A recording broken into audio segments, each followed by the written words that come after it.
Hey there, people. This is just going to be a quick video for the Task Group Warrior guys who want it or need it. It's going to quickly cover what you need to do to get BMS to this point, and generally what else you need, which is basically you will probably need Weapon Delivery Planner. So I'm going to presume you guys all know how to go to Benchmark Sims, download Falcon. You all know how to get a legit copy of Falcon 4 from either Steam or GOG or whatever, load that, install it, and get to the point where you can get to the launcher. You should end up with your Falcon BMS folder looking something like this. Now, when you get here, if you click on like Weapon Delivery Planner, in my case it's just going to open Weapon Delivery Planner because joy oh joy, I've already got it installed, but it'll bring up asking you where it is. If you hit cancel, it will take you to the website, kind of like this. Right, come to downloads, grab Weapon Delivery Planner. I then normally put it in my Falcon 4 directory right here as WDP, and then I point it to it. And then when you click on it, you will be able to open the Weapon Delivery Planner, like so. The other one you want to do is come in, assign your axes to your various things based on your joystick and everything. You want to leave smart scaling on. Natural head movement I tend to leave on, and pilot model I leave on as well. This actually comes really into handy later. Key mapping, we go through, we just map all our keys for everything. A hint for people though who have a warthog or the like me, where it does a release. Normally going to the center of position doesn't give you an actual release. You can map these like this to DX release. The other one is for when you're mapping your trigger detent. So, like, obviously we're going to get the first detent and the second detent when we try and map this second detent, right? Because we're squeezing all the way through. If we do this, so we squeeze to the first one, then we hit clear, we can then squeeze to the second one, then hit save. Just something to be aware of. So once you've done all your mappings here in the axes and everything, you can select if you're running in VR or not in VR. If you are running in VR, run in OpenXR. It runs hell of a smooth, and yeah, it's the better option. For the moment, we're just going to go to launch just here.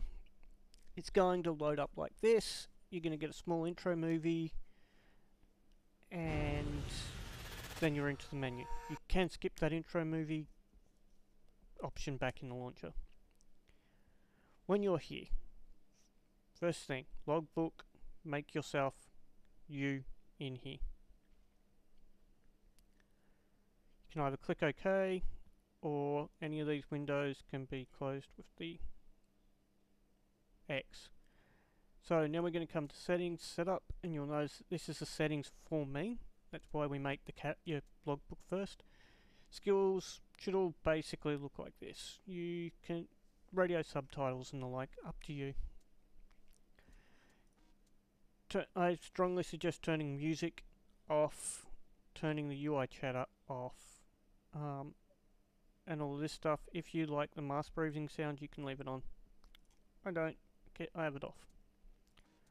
Your graphics settings, default should be fine. You can turn triple buffering and the like on. It's up to you. I find 8 samples and everything here.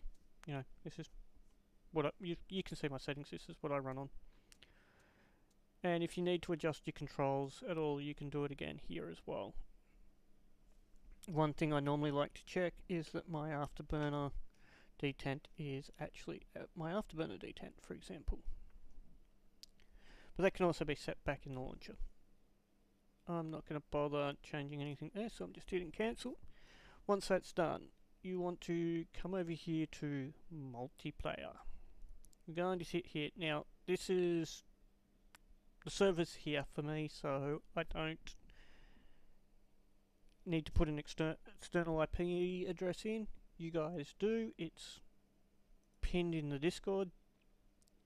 You put it in here, and if you're planning on using the built-in voice comms stuff, and we're not just all sitting on Discord or the like, make certain that this and this match. The easiest way of doing this, make a new entry called, you know, something like TGW or Rob or whatever.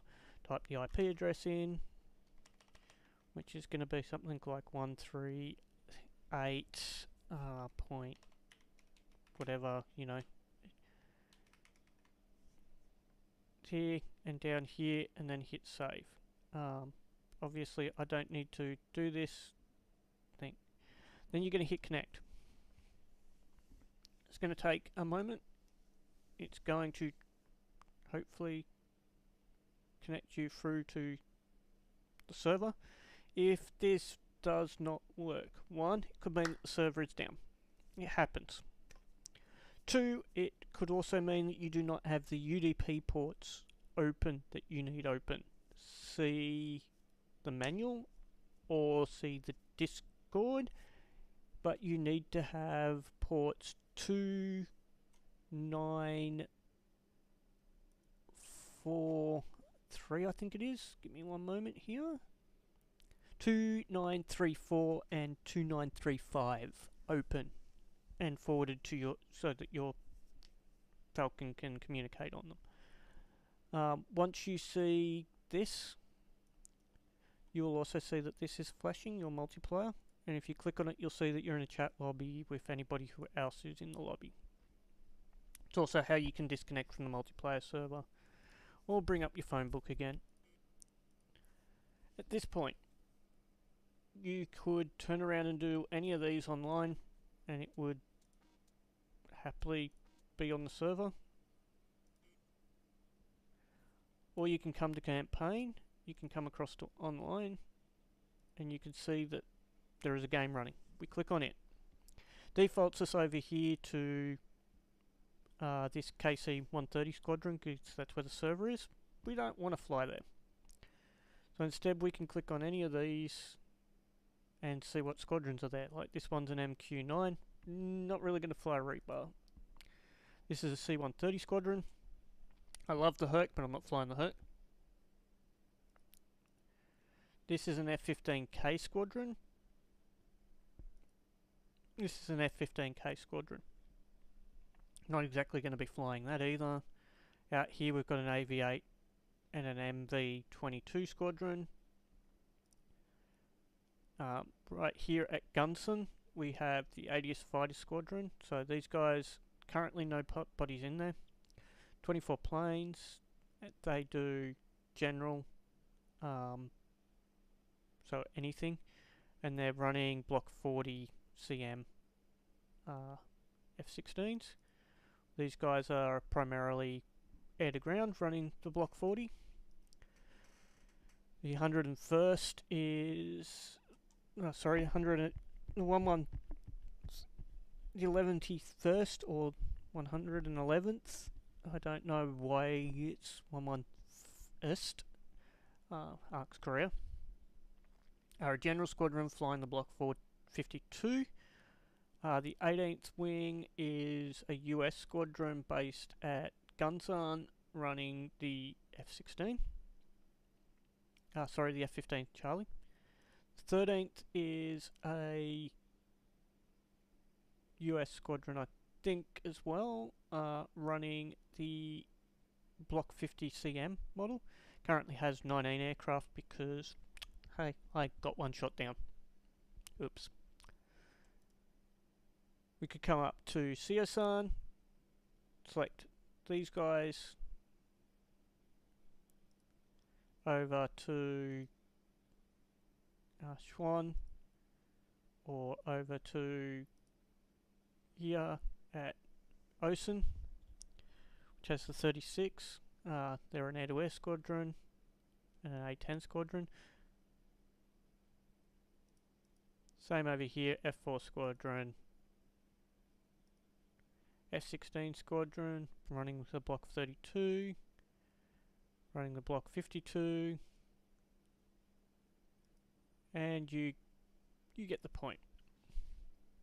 When we select the one that we want, so in this case we're going to come in and we're going to go to the 18th Air Wing, the 13th Air Wing at Gunson here. We come down here, we go commit online, brings up these info for the rules of engagement and everything. Gets left as this. Hit OK. Boom, we're in. So this is the squadron that literally, this is a flight we just did. I got killed. Goose is actually on the ground. I don't get why it's saying he's not, but then I came in as 3. I returned to base and forced landing. This mission was actually a success despite the fact that we got shot down. But we'd find a mission we want to fly. So maybe if we wanted to, we could go and fly this mission currently that's going out all the way up here. They're currently on their ingress, so they'll be somewhere along this route at some point. I believe that's them just here. Yep. So we could fly as them. All we'd have to do is click here, join. The downside to joining one that's already in the air is we can't change its loadout. It's in flight. Can't change its loadout while it's in the air. Instead, say for example, we're going to do this mission just here, which is a destruction of enemy air defences up here. So what we could do is we can come in and look at the briefing. We can see that we're package 4553. We're part of a flight of 3 different elements to the package. There's going to be two ships and a 4 ship, of which only one of them, by the looks of it, is operating out of our squadron, which is this 553. The others are running out of other squadrons. So if we wanted to fly this, we've got all our pertinent information. We click on here. At this point we can actually start doing planning. So we could move any of this stuff if we wanted to. We can adjust all of our stuff for the actual attack. We can come in and we can cross-check our comm plan and everything. So we can go comm plan for the UHF and the VHF. Right, and now if we bring back up our briefing here, you can see that our inner flight is on channel 15 on VHF, right? Right here, Spade 7. So what we can do is we can come across to channel 15, we can cross-check that this information's correct, and we can set it as our default. And go save. Could also update our link 4, our link 16 and our IFF while we're here, so we can see that our IFF info's all here. We just click IFF plan, it updates, link 16, and cross-check this. This is not looking right. Actually no, it is. Yeah, this is all looking correct. We've got multiple flights, but if it wasn't, we can do this and it would reset. So you'll notice it cleared out 3 and 4 because we don't have a 3 and 4.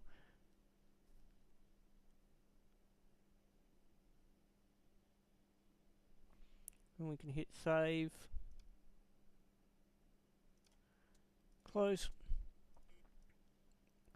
We know we've got to attack this air defense unit here, so we can come in and we can do recon on it.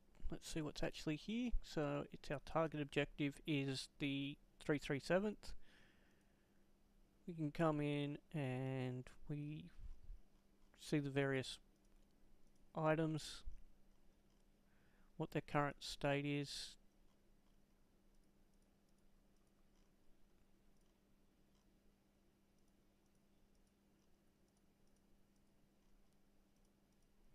Etc, etc. You can also see anything that's around it. So for example, this unit here is an SA9.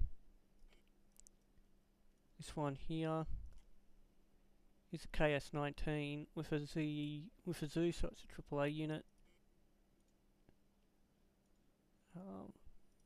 Then there's a mech battalion and the like around it. There's also this one which will be a fixed SAM site as well. All things to be aware of. We can, if we're talking with others, we can share a location. We can set up pre-planned steer points, like so.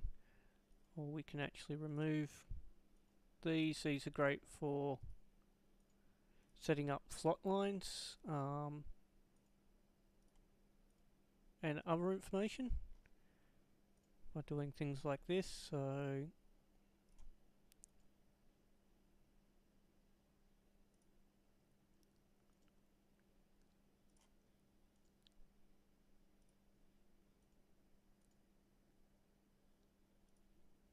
this gives us a plot line, so we know when we've actually crossed the border, for example. Also the forward line of our troops. So technically, you know, anything beyond these lines should potentially be bad, but we should probably also keep an eye on the info up here, just in case there's a push coming. If we needed to, we could pause. We can come in and actually during our recon here, we can set our target steer points and weapon targets. So if I know for a fact that at this 337th, which is currently at 75% operational, that I wanted this to be my main target, I can go steer point 7, accept, so it's going to be exactly on this target for steer point 7. But I can also update my weapon targets. So I could make weapon target 1, 2, 3, etc. Updated with all this info.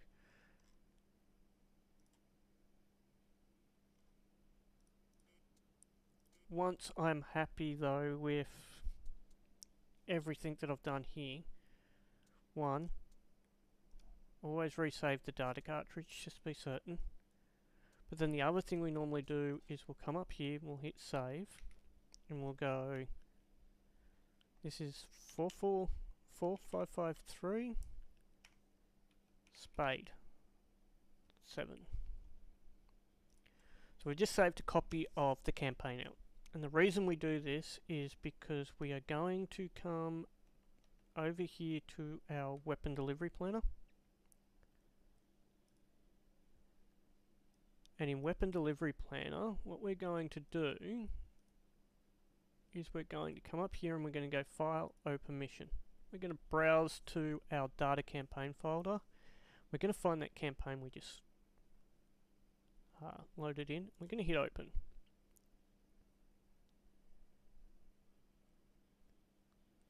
Then we're going to find 4553. So it's found that's the package that we're part of. We're Spade 7. I'm going to tell it no. Now it's loading in all the info that we, for our flight. We can update, change this if we want to. we can have it do an auto map of the most pertinent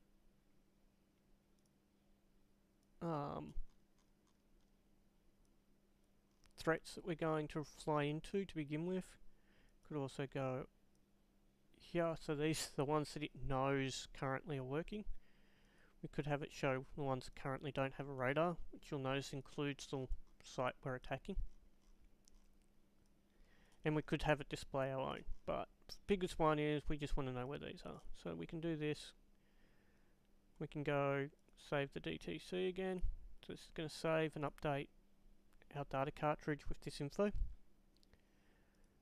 We can check our briefing and if we needed to update anything.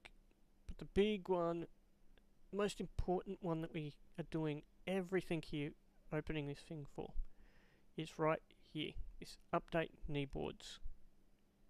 If we click that, it brings up this. And all we're going to do, we're going to leave don't change, but this data card left, right, coordination card left, right, intel briefing, departure, arrival and alternate. We're going to have this little section here set. We're going to hit save.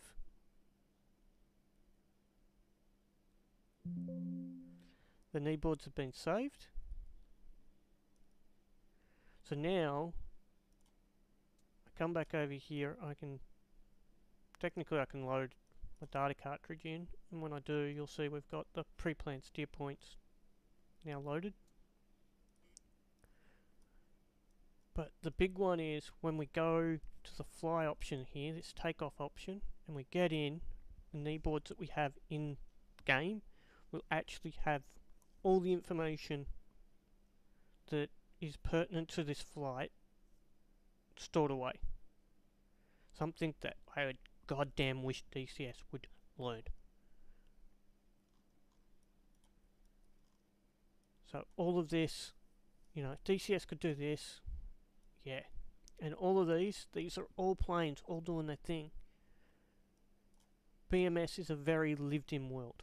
So this is the local time, Zulu time, just so you know. The weather is dynamic and will update across the map. It's currently winter, so be prepared for icing. But that's where we're going to leave it because I'm not flying a mission. I'm not flying this mission right now. I'm hoping to fly it later with some friends, or perhaps we'll find one that is a 4-ship, or we'll make a 4-ship flight or something like that, and have one where we've got multiple groups of us all from different squadrons all going in hitting a target that, you know, we've got to coordinate over. But this gives you the rundown up until we get into sim. I hope it's at least somewhat helpful for some of you guys. I'll try and do a high level overview of some of the other functions like all of this stuff later. The big one is that the ACMI now uses TAC view too, so it's awesome. You can just hit F when you get into a jet and it just starts saving out a TAC view for you. No degradation to performance or anything like that either. It's amazing. Anyway, thanks guys. See you in the air.